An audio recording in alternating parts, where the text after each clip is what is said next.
The summer began with a decision that was supposed to bring us closer. A house by the water, far from everything that distracted us. My husband had been talking about it for years, romanticizing isolation as if it could mend what neither of us had the courage to name. He called it a fresh chapter. I called it something to agree with, simply because I had run out of reasons not to. He chose the house. Wide windows, open layout, white furniture that looked like it didn't belong to real people. I wandered through those empty rooms during our first day, dragging my fingers across the counters like I was trying to feel something through touch alone. The silence was enormous, not peaceful, just wide and echoing, like a hotel lobby at night. He was busy unpacking wine glasses and making a list of which neighbor to invite for a dinner we both knew would never happen.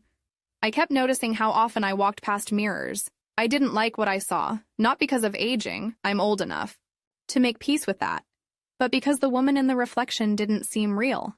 She looked like someone trying to play her part with just enough precision not to be noticed.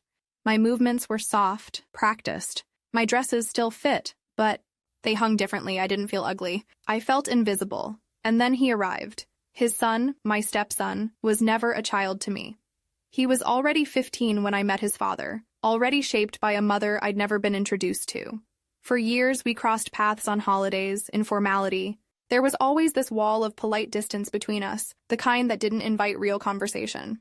And then, without a warning, he showed up at our summer house, suitcase in one hand, guitar case in the other, taller, broader, his jaw sharper. His smile stayed the same, but the way he looked at me didn't. He said he needed time away from the city, wanted to reset. My husband, delighted by the chance to bond, welcomed him like a long-lost soldier. I watched them carry his bags upstairs, watched the muscles in his arms flex under a worn gray t-shirt. And when he turned to me and said, "You haven't changed a bit," I laughed, but something inside me didn't. That night, I found him in the living room, sitting barefoot on the rug, scrolling through old videos from a family drive years ago. I stood by the doorway without a word. On the screen, there I was, younger, in a sundress, laughing at something I couldn't remember. His finger hovered over the pause button, and he froze the video exactly where my smile widened. He didn't notice I was behind him, or maybe he did. Either way, he didn't turn around. I should have walked away. But I stayed. At breakfast, I wore a linen shirt that clung to me in the breeze. He was already there, barefoot again, cutting fruit like it was some meditative ritual. My husband joined us minutes later, speaking in long monologues about ocean currents and the real estate market. I answered when prompted, nodded at the right moments, but my attention was elsewhere. Or rather, it was pulled, subtly, constantly, to the way my stepson leaned on the counter, the way his fingers lingered on the glass of orange juice, the way he observed me without blinking. He said very little. But he didn't need to. There's a particular cruelty in being seen by someone you're not supposed to be seen by. He never touched me. He didn't flirt. But there was something in the air between us, charged and almost unbearable. Every time I walked into a room, I felt the shift. My body betrayed me. A sudden tightness in my chest, a low ache in my stomach, heat where there should have been calm. And I hated it. And I missed it when it wasn't there. Late at night after my husband had fallen asleep beside me, his breathing slow and steady like always, I found myself lying awake, eyes open to the dark. I didn't think about love. I didn't think about anything dramatic or romantic. I thought about his hands, his voice, the way his eyes followed the line of my neck when I tucked my hair behind my ear. I thought about what it meant to be noticed by someone who shouldn't even be thinking of me that way. I thought about the dress I hadn't worn in years, the one with the thin straps and the low back. The next morning, I put it on. I told myself it was for the heat. I told myself it didn't mean anything. But when I walked into the kitchen and saw him look up, his gaze pausing, his jaw tightening slightly, I knew I had just started something I wouldn't be able to end. I opened the fridge, reached for a bottle of water. The silence behind me grew louder. He didn't speak. I didn't either. And yet, in that stillness, something irreversible took place. When I turned around, he was still looking, and I didn't look away. The second day felt heavier, though nothing visible had shifted. The air clung closer to the skin, as if it too had become aware of what we weren't saying. My husband left early in the morning, meetings with a broker in the nearby town, something about a boat slip and a private dock.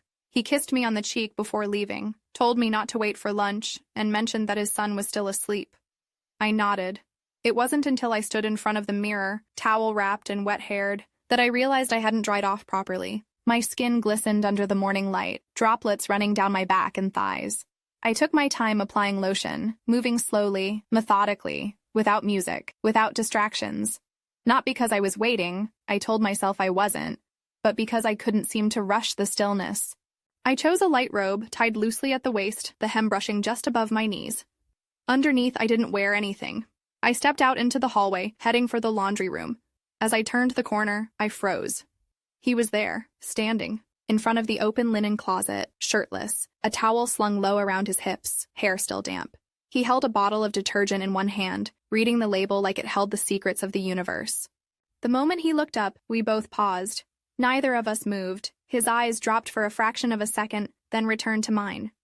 "I thought everyone was gone," he said quietly, voice low from sleep. "So did I answered, barely audible. He didn't smile, and I didn't blush. There was no performance left, only a tightrope stretched between us, and we were both pretending we didn't notice we were standing on it. I stepped aside, letting him pass. Our shoulders brushed, not by accident. My skin tingled where his arm had grazed mine.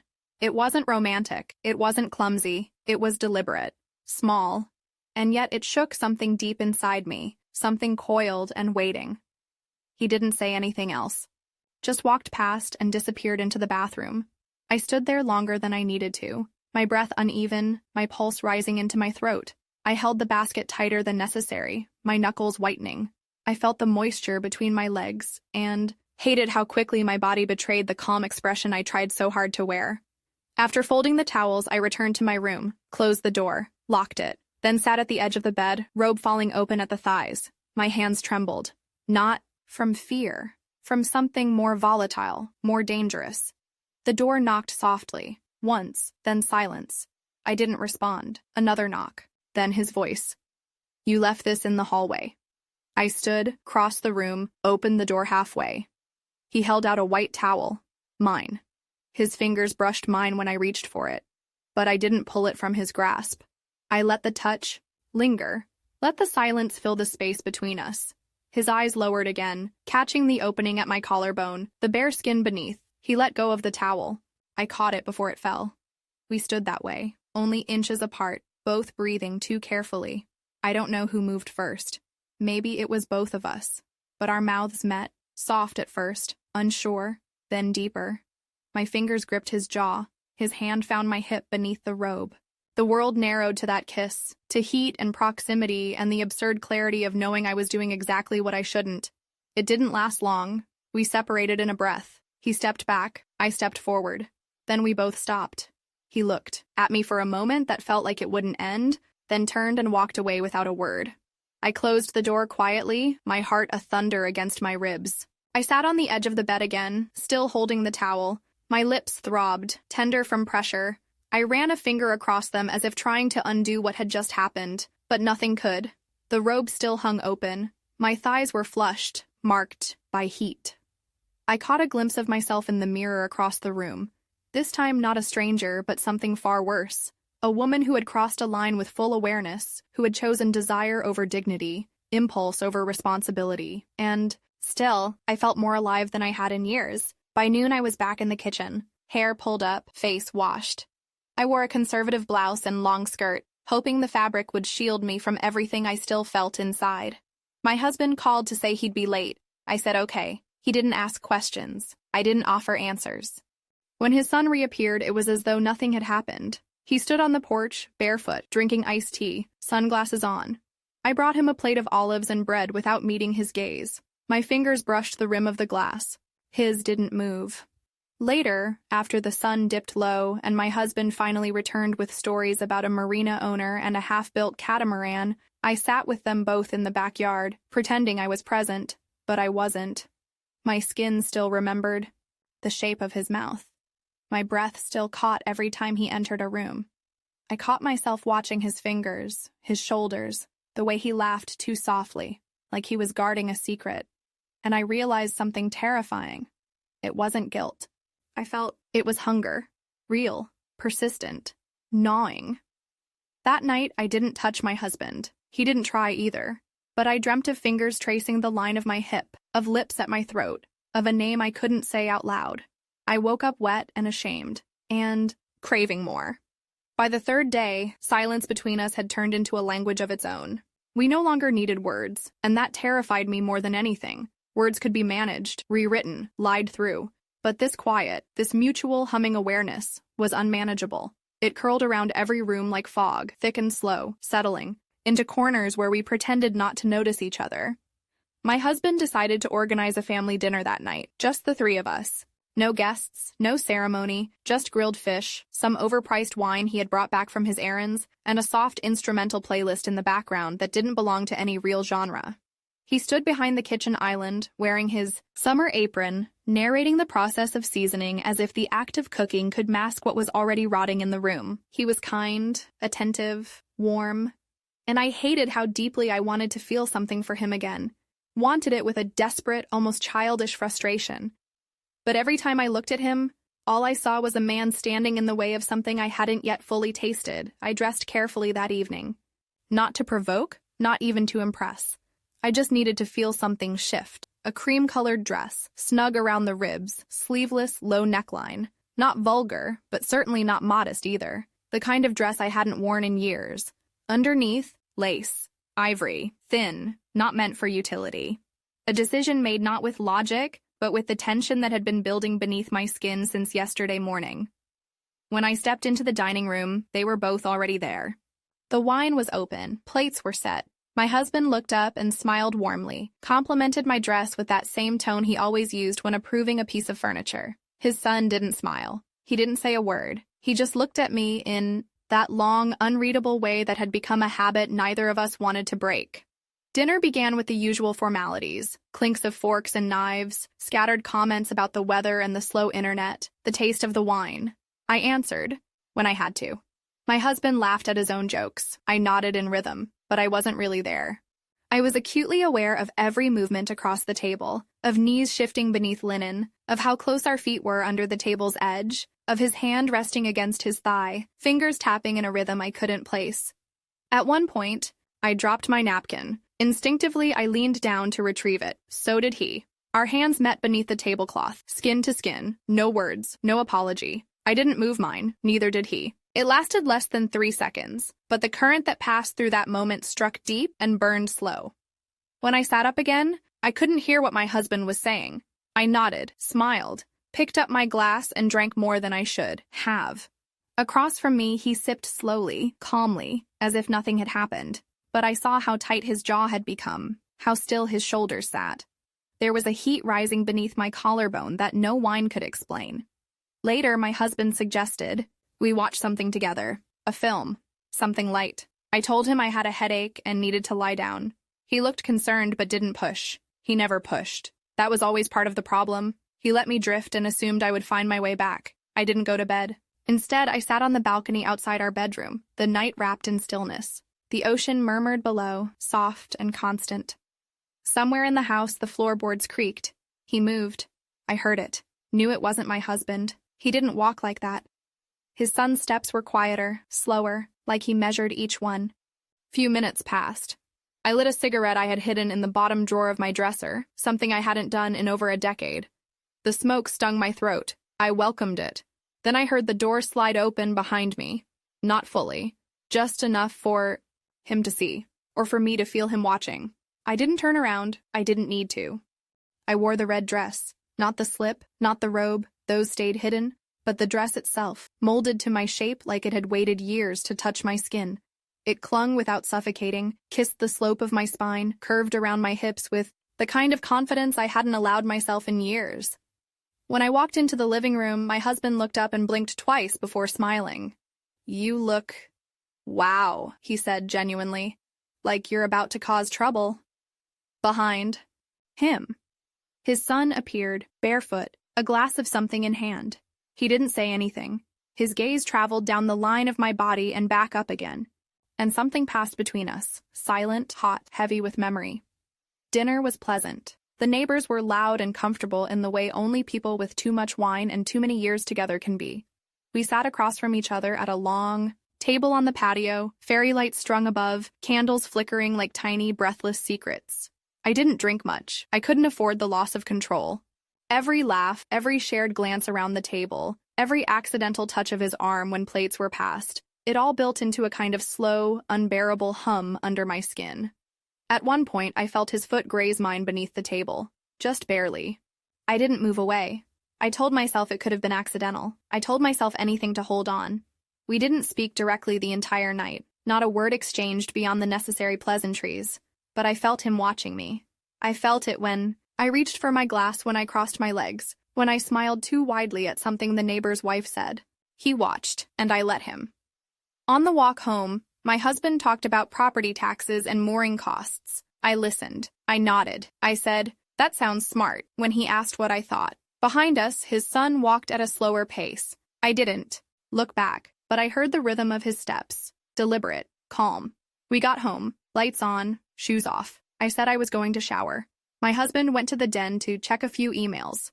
I stepped into the bathroom, peeled off the red dress slowly, folded it with care. The silk robe from earlier was waiting on the chair. I slipped into it, tied it tight, then stood in front of the mirror and looked at myself again. This time, I didn't see a ghost. I saw a woman on the edge of something irreversible, and I didn't feel afraid. The heat broke overnight. By morning, the air was thicker, more humid, as though the house itself had started to sweat. The open windows did nothing to cool it down. My husband left early again, this time driving 2 towns over to meet a man about a mooring slot. I watched him back the car down the graveled drive from the upstairs window, brushing my teeth in silence.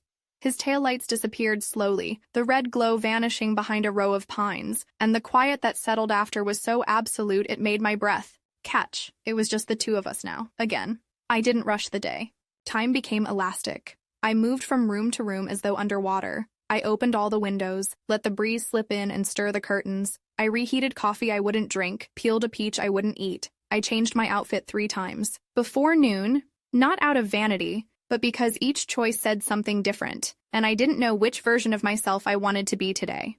In the end, I chose something simple. A loose cotton dress that clung at the waist and fell to mid-thigh. No bra, just the soft scratch of fabric against skin. I went barefoot. The tile cooled my arches.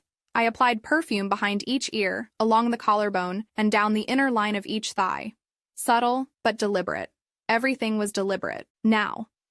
He emerged sometime after noon, his t-shirt wrinkled, hair damp from a quick shower. He didn't look surprised to see me in the kitchen, though I saw the second-long pause he took when he did. He opened the fridge, rummaged aimlessly. The silence between us had matured into something else. No longer avoidance, not quite confrontation. It had a texture now. It settled on surfaces. "Power's out in the guest room," he said finally. "Fan's not working." "Everything's off," I replied without looking up. "Breaker tripped. No AC, no Wi-Fi. Welcome to the tropics." He smiled. Not wide, not performative. Just enough to remind me that he understood how thin the walls had become between us. By mid-afternoon, the heat grew unbearable. I tied my hair up. My skin stuck to itself.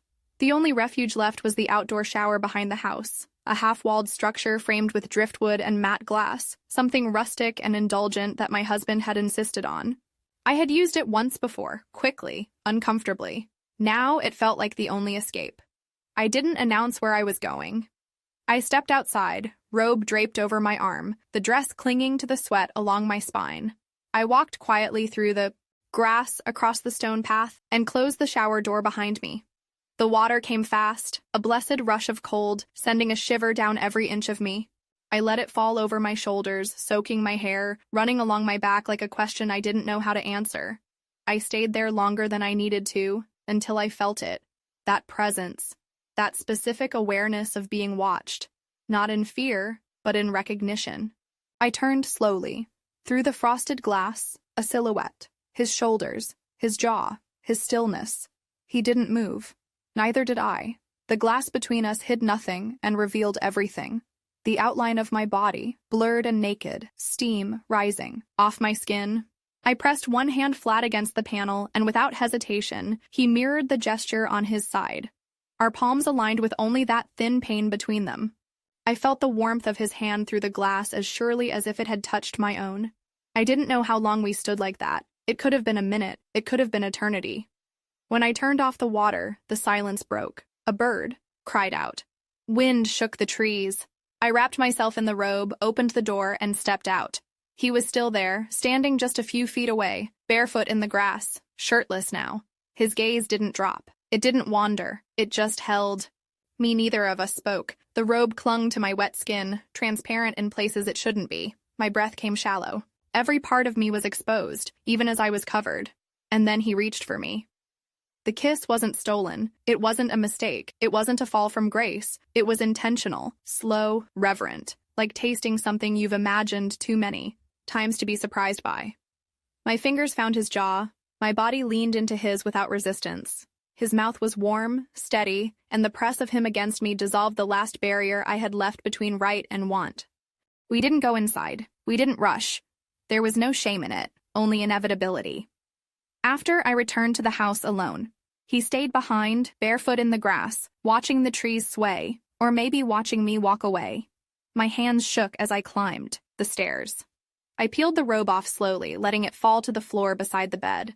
My husband's phone buzzed on the nightstand, some work message, blinking and irrelevant. I lay down on top of the sheets, hair still wet, skin still humming, and for the first time in years, I didn't wonder who I was. I knew exactly who I had become, and the terrifying part was, I didn't regret it. I didn't see him for 2 days. Not really. He was in the house, of course, passing through rooms, fixing a bike tire in the garage, leaving damp towels folded carelessly on bathroom counters. He spoke when spoken to, nodded. During conversations with his father, offered help with chores neither of us asked for. He even laughed once at some ridiculous story my husband told over dinner about a misfired champagne cork at a client's wedding. But he didn't look at me, not directly, not once. And that was the worst part, because I saw him everywhere. I saw the curve of his shoulders in the glass of the microwave door when I warmed tea I didn't drink. I heard the sound of his laugh echoing in my throat hours after it had ended. I imagined his breath at the nape of my neck every time I turned a corner too fast. And when I closed my eyes, I felt his hands again. Steady, unforgiving, exactly where I wanted them. But he wouldn't meet my gaze. He had withdrawn, quietly and efficiently, as if some unspoken line had been crossed and we now existed on opposite banks of an invisible river. I tried to tell myself this was for the best, that silence meant protection, that this was temporary. But the ache didn't feel temporary. It felt surgical. My husband didn't notice. Or maybe he did and chose not to. He'd begun making plans for us. A weekend away, just the two of us, at a vineyard 3 hours inland. Something rustic and charming, with wine tastings and no cell service. He was proud of this idea. As if proximity to grapes and countryside would unspool whatever tension had woven itself between us over the past few months. I said yes. What else could I say? I packed a bag carefully. Chose soft sweaters, loose skirts, nothing red. I left behind the lace. I folded the robe with intention and pressed it deep into a drawer, as if burying it would also bury what had happened under it. We left at dawn. He drove. I stared out the window, watching the world blur into green and gold. I answered his questions with short, easy words. He seemed satisfied. Occasionally, he reached across the console to squeeze my hand, and I let him. I even smiled, but my body was elsewhere, my skin too tight, my heartbeat too shallow. The further we drove, the more untethered I felt. The vineyard was beautiful, of course. They always are. Polished wood, ivy growing along stone walls, air that smelled like eucalyptus and dirt and old barrels. He checked us in while I pretended to admire a sculpture in the courtyard, some abstract twist of metal that meant nothing. Our room was charming, cozy, filled with the kind of curated charm designed to ignite romance. We didn't touch each other that first night. He poured wine. I drank just enough. He kissed my shoulder as I got into bed. I closed my eyes and turned slightly, allowing my body to align with his. He whispered something about how good this was for us, about how we should do this more often. I said nothing. I couldn't. My throat felt full of stones. In the middle of the night, I got up to use the bathroom and found my phone glowing with a message, unknown number. But I knew. The words were simple. Still can't stop. That was all. I stood there in the dark, barefoot on cold tile, screen lighting my face like a confession booth. I didn't reply, but I didn't delete it either.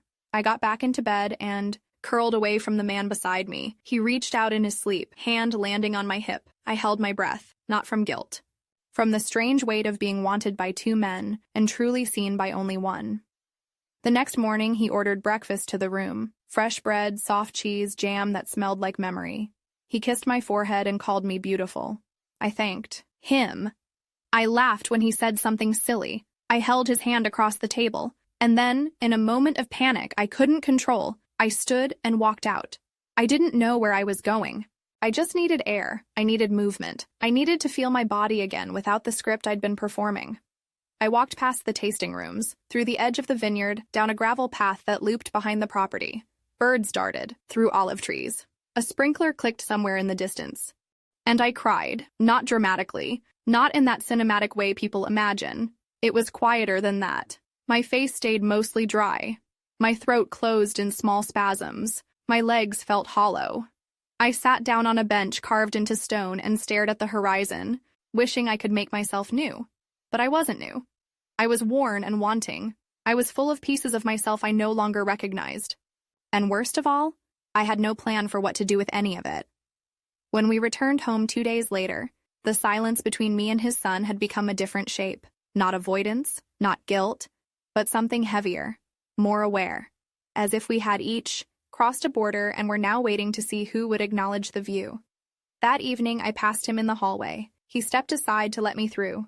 Our shoulders brushed, and for the first time since it happened, I turned to him and said, quietly, simply, "Why are you pretending it didn't matter?" He didn't answer, but he didn't walk away either. The house was no longer quiet, it was alert. Awake in a way it hadn't been since we arrived. Something charged the rooms now, an invisible pulse threading through walls and floors, touching doorknobs, glassware, faucets. Every object felt like it had overheard something it shouldn't have. My husband came back from the vineyard lighter, more at ease, as if the trip had done exactly what he'd hoped, reset something.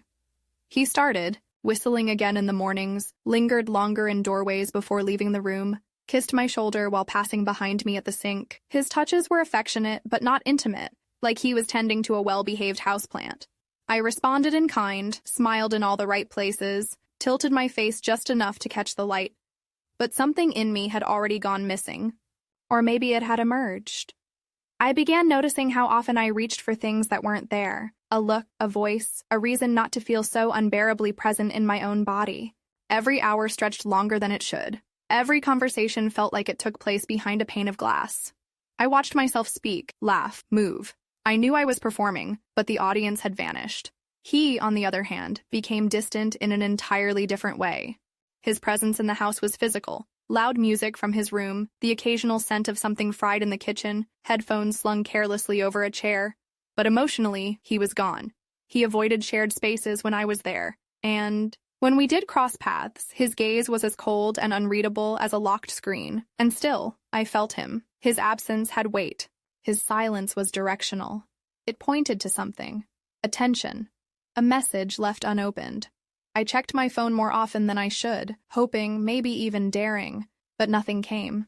The message from the vineyard remained untouched, buried in a thread without a name. It was a Thursday when I finally broke. The sky was gray, the sea rough with wind, and the house had taken on the heaviness of a storm not yet begun. My husband had gone to run errands, another list, another series of tasks, meant to make the summer productive. I stood at the kitchen island, a half-cut melon in front of me, knife in hand, the smell of fruit too sweet in the stale air. And then I heard it. The creak of the back door. Not loud, but unmistakable. I didn't turn. I didn't speak. I let the silence fill the room until it pressed into the space between my shoulder blades. "You asked me why I'm pretending it didn't matter." His voice was low, measured, not tentative, just controlled. I set the knife down carefully. He stepped closer. I felt it more than I saw it. My hands were damp with juice, my pulse suddenly loud in my ears. "I'm pretending," he said, "because if I stop, I won't be able to hold back." I closed my eyes. Something inside me dropped, slow and final, like a latch coming undone. "I didn't expect this," I said. "Not with you. Not like this." "I did," he said. "That's the difference." I turned to him then, slowly. He stood just a step away, arms crossed, jaw set tight, but his eyes gave him away. There was heat behind them. Not just want, but ache. "You came back and disappeared," I said. "You left me alone in it." He exhaled, sharp and short. "Because I was terrified of what I'd do next." We stared at each other in the quiet kitchen, the only sound the distant churn of ocean wind through half-closed windows. Then he stepped forward. No more lines, no more pretending.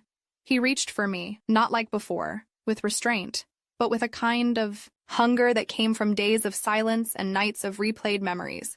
His mouth was on mine before I could think, hands anchoring at my waist, pulling me hard against him. I didn't resist. I didn't hesitate. And just like that, we were back in it, back in the electricity that made everything else in the world feel artificial. His breath on my neck, his fingers tracing the hem of my shirt, my hands in his hair pulling him closer. This wasn't curiosity anymore. This was a need carved from absence, a reckoning. Somewhere in the hallway, a door clicked. We broke apart like shattered glass. Footsteps. My husband's voice calling out something about lunch and whether we needed eggs. I stumbled back, breathless, heart in my throat. His son grabbed the melon knife from the counter, wiped it casually, and resumed, slicing as if nothing had happened. I turned toward the sink, hands shaking, eyes fixed on the window. My husband entered moments later, his arms full of bags. He kissed me lightly on the cheek and placed groceries on the island, commenting on the weather. And right there in that moment, I realized it wasn't about guilt anymore. It was about the lie I had willingly returned to, and how far I'd be willing to take it before it burned us all down. He didn't ask questions. Not that day, not the next. Not a single glance from my husband lingered longer than usual. Not a single touch felt more hesitant or more curious. He continued to be attentive in all the familiar ways, as though he still believed he was living, beside a woman he completely understood. We had dinner, the three of us. His son resumed the role of the polite guest, quiet, helpful, mildly detached, as if genuinely grateful for clean linens and a place to sleep. I watched him from the corner of my eye, and the more natural he tried to seem, the clearer it became he wasn't hiding anymore. He had already left, not physically. He was still in the house, still walking its hallways, but he no longer belonged to the moment. He had withdrawn from the game he'd started, leaving me inside it alone, with the sensations, the memories, the knowledge etched into the flesh. We were equally guilty now, but only I remained exposed. The next day, he left. He said it casually, just, for a bit, that some friends had invited him to the city. My husband was delighted, even supportive, told him to enjoy himself, take a break. I only nodded. I didn't ask questions, he didn't offer details, and that too was something new. He no longer expected curiosity, or concern, or protest, and I didn't give him any. I simply stood by the doorway and watched him sling a bag into the back of his car like he wasn't going somewhere, but escaping. As if he needed to get out from under the weight of this house, where every corner still held the echo of my breath, the heat of my skin, the sound of his voice too close to my ear. While he was gone, the house changed. Not just the mood, everything. His absence uncoiled something in the space, left behind an odd kind of clarity. For the first time in weeks, I was alone, not just in a room, but in my body. No eyes to feel across my skin, no footsteps to anticipate, behind closed doors. No shirts hanging on bathroom hooks that weren't my husband's. I had space again, and yet it felt emptier than I was prepared for. I tried to be myself again. I trimmed the garden, cleaned out drawers, changed clothes even when I had nowhere to go. I made small talk over coffee. My husband noticed. He smiled, said I seemed different. I told him I was just tired of mirrors. He nodded. He didn't know, but he suspected. Men feel it when they start to lose their footing, but rarely admit it, especially when everything still appears so carefully intact. The night before his son returned, I didn't sleep. I sat barefoot on the balcony in a thin robe, holding a glass of water that I barely sipped. The wind moved the curtains like someone exhaling behind me. The ocean groaned softly in the distance, old and relentless. And for a moment, I thought I was free.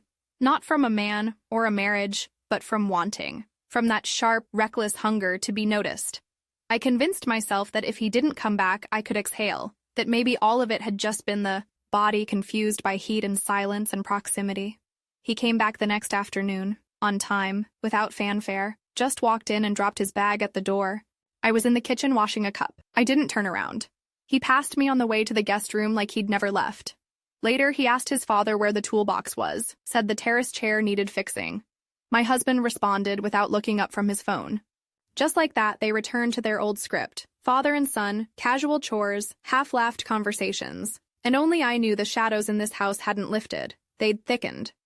That evening, after my husband had gone for a walk, I stepped into the guest room. He was there, standing at the window, back to me. He didn't turn around. I said, You could have said something if you didn't want this to go further. He turned then. His face looked different, not guarded, not regretful, just tired. I wanted it, he said. But I don't know what you want anymore. It was the most honest conversation we'd had. 2 sentences. And between them, everything that had happened, everything that hadn't. I left before he could add anything else, because I knew, there wasn't more to say. And yet that night, lying in bed beside my husband, feeling the heat of his back just inches from mine, I thought, if he touched me now, I wouldn't pull away. Not because I forgave him, not because I chose him, but because I needed to know if any part of me still remembered what home used to feel like. He didn't touch me, and I didn't ask why. 2 weeks later, I woke up before dawn. Not because of a noise, or a nightmare, or a restless body beside me. Just something internal. A pull, a tension, the kind that stirs in your chest when something is about to end, and you don't know whether you're ready to mourn it or not. The house was silent. I moved carefully, aware of every creak in the floorboards, every whisper of fabric as I slipped on a robe and padded barefoot down the hall. My husband was still asleep, his breathing slow and even. I passed his son's room without pausing, without wondering anymore what he was doing or whether he was awake. That kind of wondering had stopped days ago. He had grown quiet again, polite again, as though whatever thread had once connected us had been clipped. But it hadn't been anger, or shame, just something quieter. Resignation, maybe, or fear. Or perhaps he'd simply realized what I had been too slow to accept, that there was no path forward that didn't destroy someone. I made coffee without turning on the kitchen lights. The machine hummed like a distant engine. The windows were still dark, the ocean outside invisible but loud. I stood there, one hand resting on the counter, the other clutching a mug I hadn't yet sipped from, and I thought of nothing. Or maybe I thought of everything all at once.